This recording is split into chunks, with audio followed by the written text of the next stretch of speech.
오늘 제목이 피용 깔비 쌍쌍 천왕문 로봇 마을 목적어 우리 나물 야 조심해. 그럼 딸 오늘 제목이 피용 그럼 크롭 갈라 뺐다 또 bởi ca rung tốt bình tĩnh nâng ca chữ cha hay miên ca sổ bay để đi còn đấy cái lúc tay được nuông nhỏ nâng bóng liên nhỏ thế và khi đông thà nhạc ca miên bọc đi sau rồi đi nước cứ ha thà ỏi nước cứ ha thà thì mà nói này prai thà ព្រះអង្គទ្រង់គង់ជាមួយនឹងយើងខ្ញុំហើយយើងត្រូវផ្សាយដំណឹងល្អទៅកាន់ពិភពលោកបាទព្រះគ្រីស្ទមិនបានចាត់ខ្ញុំឲ្យមកធ្វើបុណ្យជាមួយទឹកទេគឺឲ្យមកផ្សាយដំណឹងល្អប៉ុណ្ណោះតែមិនមែនដោយពាក្យឧត្តមឡើយតែជឿចាស់នៃព្រះគ្រីស្ទទៅជាអាសាអកាវិកបើដំណឹងនេះនោះជាសេចក្តីចំពោះដល់អ្នកដែលកំពុងតែវិនិច្ឆ័យតែជាព្រះចេស្តានៃព្រះដល់យើងរាល់គ្នាដែលកំពុងតែបានសម្រួលជំនឿបទទាំងអស់អត់តែបានទៅក្រោយព្រះអង្គជំនឿបទទាំងអស់អត់តែបានទៅព្រះព្រះទ្រង់ជំនឿបទទាំងអស់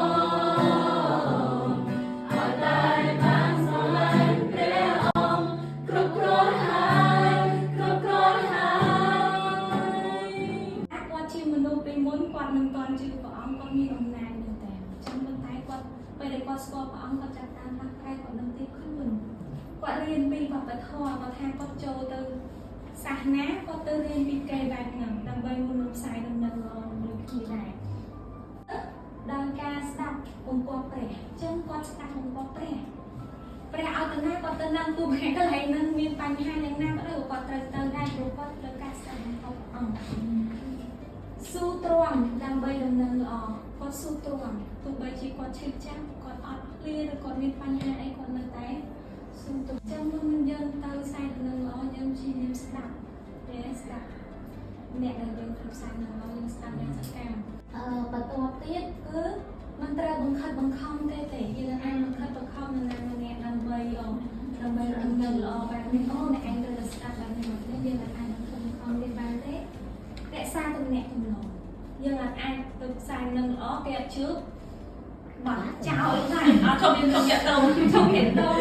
ស្គាល់តែឯងគេយកផ្សាយតែឯងអត់យកអញ្ចឹងអត់អាចទេអញ្ចឹងយើងត្រូវមានទំនាក់ទំនងភាពស្មោះត្រង់ក៏សំខាន់ដែរយើងអាចយកភាពធម៌របស់យើងទៅបោកប្រាច់គេតែយើងយកភាពស្មោះត្រង់របស់យើងទៅមួយទៀតធ្វើការពិចារណាយើងចេញទៅគឺយើងត្រូវការពិចារណាដែរអញ្ចឹងការអនុវត្តរបស់គាត់គឺគាត់អនុវត្តហើយដោយក្តីអាណិតអាសូរអញ្ចឹងយើងបងប្អូននឹងគឺគាត់ចូលទៅដល់ក្តីអាណិតអាសូរនេះស្មោះត្រង់សេចក្តីស្រឡាញ់នឹងបែបយ៉ាងលើកទៀតថាតើអ្នកមានអារម្មណ៍បែបណានៅដែលថាពេលដំបូងពេលដែលអ្នកផ្សាយនឹងល្អអញ្ចឹងណាហើយអារម្មណ៍ដែលខ្ញុំជួបគឺភ័យខ្លាចនៅពេលដែលខ្ញុំជួបមនុស្សថ្មីខ្ញុំផ្សាយនឹងល្អហើយខ្ញុំអត់ស្គាល់គាត់គឺខ្ញុំភ័យខ្ញុំខ្លាចហើយខ្ញុំខ្លាចថាតើគាត់នឹងគិតបែបណាចំពោះខ្ញុំបាទហើយមួយទៀតគឺខ្ញុំនិយាយថាពេលដែលជួបអ្នកដែលមានអាយុច្រើនជាងខ្ញុំបាទអញ្ចឹងខ្ញុំក៏មានអារម្មណ៍ភ័យខ្លាចដែរដូចថាយើង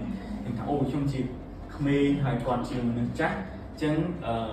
ហើយជាគាត់មិនស្ដាប់ខ្ញុំទេនៅពេលដែលព្រះអង្គត្រាស់ហៅយើងដូចគ្នាដែរពេលខ្លះយើងគិតថា yes ព្រះអង្គត្រាស់ហៅយើងរួចហើយប៉ុន្តែយើងខ្លួនឯងយើងអត់ទាន់ ready ក្នុងការដែលនឹងចេញទៅក្នុងការដែលនឹងប្រកាសដំណឹងល្អឬក៏ក្នុងការដែលចេញទៅជាអ្នកដែលម្នាក់ក្នុងការដែលនឹងនាំដំណឹងល្អទៅកាន់គេវាក៏ជាការមួយដែលធ្វើឲ្យយើងពិបាកហើយក៏ក្នុងការដែលយើងនឹងអាចនាំដំណឹងល្អទៅកាន់អ្នកដទៃឬក៏វាជាបញ្ហាមួយសម្រាប់យើងក្នុងការដែលយើងនឹងធ្វើការទាំងអស់នោះដែរយើងឃើញថាក្នុងរំលងពេល30ឆ្នាំនោះដូចគ្នាគឺព្រះអង្គអត់ទាន់បាននឹងមានពុនកិច្ចក្នុងការដែលចុះទៅក្នុងការ ផ្សាយដំណឹងល្អទេប៉ុន្តែព្រះអង្គក៏នៅតែអីគេដូចយើងមានឃើញនៅក្នុងនេះព្រះអង្គក៏នៅតែរៀនព្រះបន្ទូលដូចគ្នាដែរម្ដងពេលនោះហើយបើសិនជាយើងមើលទៀតយើងឃើញថាម្ដងពេលនោះព្រះយេស៊ូវព្រះអង្គក៏អត់ទៅធ្វើពិធីជាមួយទឹកដែរព្រះអង្គនៅរៀនហើយនៅស្គាល់ពីមនុស្សជុំវិញមនុស្សនៅជុំវិញនោះទាំងអស់ដូចគ្នាដែររហូតទៅតែដល់ព្រះអង្គបានរៀនព្រះអង្គបានដឹងតែព្រះអង្គក៏នៅតែចូលទៅក្នុងព្រះវិហារស្ដាប់ព្រះបន្ទូលរៀនព្រះបន្ទូលដូចគ្នាដែរពីការទាំងអស់នោះហើយអ្វីមួយទៀតដែលយើងបានរៀនបាន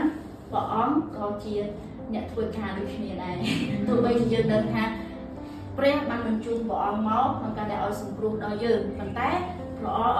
ព្រះយេស៊ូវក៏នៅមានពេលក្នុងការដែលព្រះអង្គធ្វើការហើយព្រះអង្គក៏រៀនសូត្រពីមនុស្សដែរនៅជុំវិញខ្លួនរបស់ព្រះអង្គមកដល់30ឆ្នាំដូចគ្នាដែរទៅមកជាព្រះអង្គធ្វើទីជួយទៅឲ្យព្រះអង្គចាប់ដល់បម្រើគុណកិច្ចរបស់ព្រះអង្គតាមរយៈការផ្សាយដំណឹងល្អទៅអង្គទៀតដែលព្រះបានជ្រើសរើសគាត់តែហៅគាត់ចឹងគាត់បានផ្លាស់ប្រែហើយគាត់ខ្លាចទៅជាអ្វីទាំងអស់សម្រាប់ព្រះអង្គហើយដោយបាននិយាយថាអ្វីទាំងអស់សម្រាប់ព្រះអង្គគាត់លះបង់គ្រប់ទាំងការរំថាជាការងាររបស់គាត់ជាមន្ត្រីរាជការឬក៏ការងារអ្វីដែលគាត់ទទួលបានប្រាក់ខែខ្លាំងមែនទែនច្រើនមែនទែនប៉ុន្តែពេលដែលព្រះអង្គចាប់ផ្ដើមជ្រើសរើសគាត់ត្រាស់ហៅគាត់បានខ្លាចទៅជាមនុស្សអ្នកផ្សេងទៀតហើយលះបង់ពីការទាំងអស់នោះចោលហើយបង្កើនគុណកិច្ចរបស់ផងប្រហែលជាមនុស្សអ្នកដែលចាប់ផ្ដើមចុះចូលជាមួយមនុស្សជុំវិញខ្លួនពេលមុនពេលដែលគាត់ចេញទៅដើម្បីនឹងផ្សាយនៅល្អទៅវិញគាត់ត្រូវរៀនពីមនុស្សដែលនៅទីនោះទាំងអស់សិនហើយដល់គាត់ចាប់ផ្ដើមនាំដំណឹងល្អទៅកាន់ការទាំងអស់នោះតាមក្រោយដែរហើយយើងនឹងនាំដំណឹងល្អគឺយើងបានជ្រើសរើសតាមរយៈសេចក្តីស្រឡាញ់ដែលបង្ហាញដល់សកម្មភាពនេះជាអ្វីដែលពួកយើងជ្រើសរើសខ្ញុំបាននិយាយថាលើកឧទាហរណ៍ពីខ្ញុំមួយចុះខ្ញុំសាកភាពថាពីដំបូងឡើយពេលដែលខ្ញុំជឿព្រះអង្គអត់មានអ្នកណាគេចូលចិត្តខ្ញុំទេ